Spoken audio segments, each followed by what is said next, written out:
ಬನ್ನಿ ಸರ್, ಘಟನೆ ಬಗ್ಗೆ ಮಾಹಿತಿಯನ್ನು ಪಡ್ಕೊಂಡಿದ್ದೀರಾ? ಘಟನೆ ಬಗ್ಗೆ ಮಾಹಿತಿಯನ್ನು ಪಡ್ಕೊಂಡಿದ್ದೀರಾ? ಏನೇನು ಮಾಹಿತಿ ಕೊಟ್ಟಿದ್ದೀರಾ?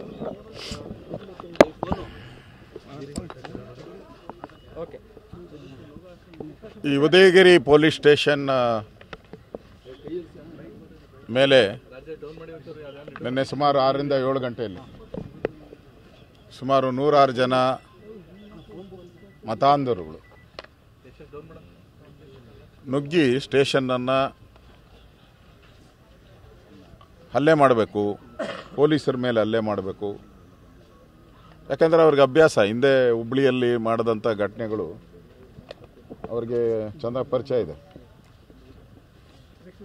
ಮತ್ತು ಹುಬ್ಳಿಯಲ್ಲಾದಂಥ ಘಟನೆ ಏನಾಯಿತು ಅದನ್ನು ನಮ್ಮ ಸಿದ್ದರಾಮಯ್ಯನವರು ವಾಪಸ್ ತಗೊಂಡು ಒಂದು ಮಾಡಲ್ ಕೊಟ್ಟಿದ್ದಾರೆ.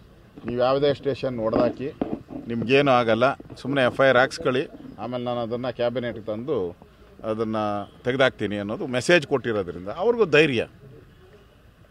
ಯಾವುದೋ ಒಂದು ವಾಟ್ಸಪ್ಪಲ್ಲಿ ಬಂದಿರೋವಂಥ ಒಂದು ಫೋಟೋಗಳನ್ನು ಅದು ಅವರು ಫಾರ್ವರ್ಡ್ ಮಾಡಿದ್ದಾರೆ. ಅದ್ರ ಮೇಲೆ ಕಂಪ್ಲೇಂಟು ಆಗಿದೆ, ಅವ್ರನ್ನ ಅರೆಸ್ಟು ಮಾಡಿದ್ದಾರೆ, ಅವ್ರನ್ನ ಜೈಲಿಗೂ ಕಳಿಸಿದ್ದಾರೆ. ಮುಗ್ದೋಯ್ತು ಅಲ್ಲಿಗೆ. ಕಾನೂನು ಪ್ರಕಾರ ಪೊಲೀಸರು ಏನು ಕ್ರಮ ತೆಗೆದುಕೊಳ್ಬೇಕು ಅದನ್ನು ತೆಗೆದುಕೊಂಡಿದ್ದಾರೆ.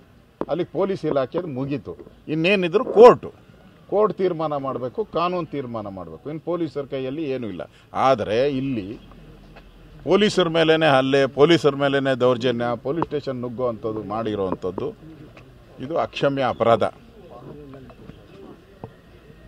ಇದರಿಂದ ರಾಜ್ಯದಲ್ಲಿ ಇವತ್ತು ಕಾನೂನು ಸುವ್ಯವಸ್ಥೆ ಹದಗೆಟ್ಟಿರುವಂಥದ್ದಕ್ಕೆ ಇದಕ್ಕಿಂತ ಸ್ಪಷ್ಟ ನಿದರ್ಶನ ಇಲ್ಲ. ದಿನನಿತ್ಯ ನಾವು ನೋಡ್ತಾ ಇದ್ದೀರಿ.